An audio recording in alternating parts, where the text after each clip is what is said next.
Wilt Chamberlain 40.5 minutes per game should be a more famous stat than the 100-point game. Your average game is you're going to go out and play the full length of the game and overtime. All right, I think we're live. Hey, 4th of July weekend. One last hurrah before we go off and enjoy it. Here we are. Yeah, no better way to celebrate the 4th than to talk about our American dominance in the artificial intelligence space. So anyways, without further ado, this is Washed Up. We are a program where we look at ChatGPT, Claude, Gemini, and Grok and see how the models agree and disagree on different subjects. So joined by Mr. Austin Burgess. Burgie, tell us a little bit about what we're talking about today. I think it's in the spirit of what we got on. We got 2 sports jerseys on. Yeah. I got a sports question for you. What do you believe is the most unbreakable record in sports? The Cal Ripken consecutive games record is usually where my head goes, and I probably stand by that. But what do you think when it comes to that? If I'm asked cold, that definitely comes to mind. Ricky Henderson's stolen base records. I talk about that with my brother all the time as well. When you look at those numbers, they're genuinely mythical. I don't understand how they could be touched. Genuinely unbelievable. Overtime, we'll probably jump in that, but why don't we go ahead and see what the model said here? Yeah, what does the Cergai say? So I got to say, man, I am extremely surprised Cal Ripken's nowhere to be found here. We have Claude and Grok saying Wilt Chamberlain's 100-point game. You have ChatGPT going with Joe DiMaggio's 56-game hitting streak, and you have Gemini going with Wilt Chamberlain's 48.5 minutes per game played average across the season, which is pretty absurd, and we'll get into that. I don't think that's mentioned enough. But as you can see, some sharp divergence, essentially meaning that they couldn't really agree on one single streak. So what's your first reaction to this? You pick the Iron Man streak, but what's your first reaction here? I mean, I think there's 2 things. One, Wilt Chamberlain is a legend. Just did things that are unthinkable in the modern era. And then the other thing is that using a tool like this, we were able to actually pull that 48.5 minutes per game record. I mean, not just the tool, but that's staggering. Over a whole game, playing every minute of every game and anytime they were in overtime. Not that's necessarily what I think is the most unbreakable, but I'm glad that I know that now because that is a really cool story and stat from sports history I honestly never knew. So tell me a little bit about your first thoughts here. I mentioned it as I read it out. I'd argue the Wilt Chamberlain 40.5 minutes per game should be a more famous stat than the 100-point game. The 100-point game is a ridiculous stat and record, but dude, 48.5 minutes per game, I can tell you a number of reasons why I think that will never get broken. Number one being load management. The way sports culture is, I think that plays into the Iron Man discussion with Cal Ripken Jr.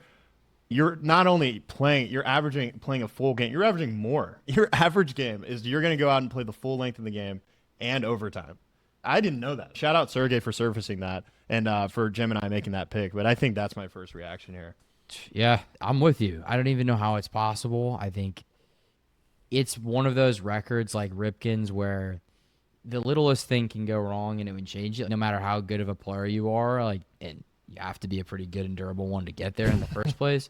1 minute with a sore ankle or 1 day with a bad stomach can disqualify you from that. Yeah, props to Will. So let's take a look at what else the models were saying when it comes to this discussion. Sure, let's jump into it. So we had the 100-point game, but let's jump into the more interesting of the 2, non-Wilt related. Shout out Wilt for having 2 of what they cite as the most unbreakable records. Joe DiMaggio's hitting streak being unbreakable. ChatGPT brings that up.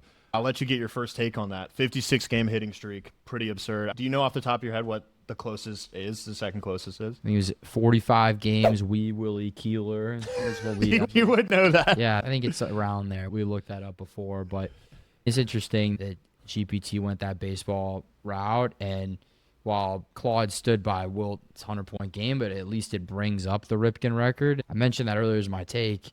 It's theoretically breakable, sure, but I'm sure you've got some thoughts there.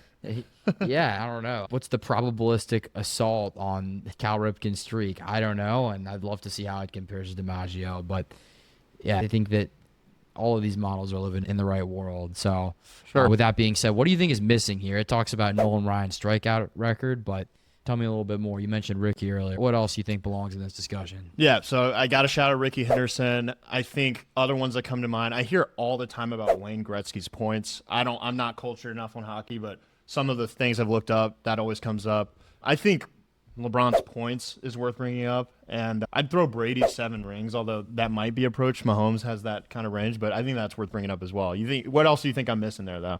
When it comes to baseball, that Barry Bonds home run record is ultimately going to be pretty Or is he hard. 700 something? Or yeah, I forget what it is. Hank Aaron had 755. He hit 756 to pass him. I forget exactly what he ended at, but like that's one that comes to mind. So yeah, the rookie one we looked up. I think you have to average like 90 something stolen bases over 15 seasons in a row to pass him. So like the thought that anyone could do that is insane. But I think there's more of a chance that we could see some freak of nature athlete in the MLB play in enough games and do that. Then I think this is an interesting one. Like you're talking about the Cal Ripken record there, right? At the Right. end. Think about this. Think about you have to just show up for your desk, day job, whatever it might be, or whatever it is, 2,000 plus days in a row, pretty much, like the Monday through Friday. This guy went and played baseball and didn't miss a game for thousands of games, dude. Thousands. Like, how many people take a sick day just showing up and doing their white collar job, and this guy's going and playing baseball that many days in a row? That's ridiculous. It's insane, dude. You could just have someone show up every day and be around for that long, but part of it is at least being good enough to have your manager want to start you for however many seasons it was. It was like 17 or something like that. So, yeah, it's nuts. I think to close, part of what makes a record like Ripken so special to me is that he broke it in the mid 90s. And like when you talk about Will or Wee Willie Keeler and Joe DiMaggio, it was just a different era for sports. And it's not to take away from what those guys did, but the record Ripken broke was set by Gehrig in the 1930s, and he was able to do it 60 plus years later. Unbelievable. And I cannot imagine that we'll ever see anything like that again. So, closing thoughts. Closing thoughts. I was just going to force you to pick of these three if you have to, because I know your pick isn't on this board. I think I would probably go the Wilt 48 and a half minutes. I'm curious where you land of these three. Oh, man. Probably the 48 and a half minutes. I just can't see that. But it's very era-based. I feel like the DiMaggio, for one someone would legitimately be able to chase today, is insane. That's worth shouting out, too. No, definitely. This is a lot of fun. Go ahead and tell the people where they can find us, who we are, where to go, all that good stuff. You can find us right here if you want. This is a image from Cergai.com. You want to register to use it? It's in the comments. Otherwise, we're here every Tuesday, Thursday, and Sunday. We're talking about anything and everything from sports to entertainment, and we're looking forward to embracing more of these debates with you guys every week. See you next time. That was a lot of fun. See you next time.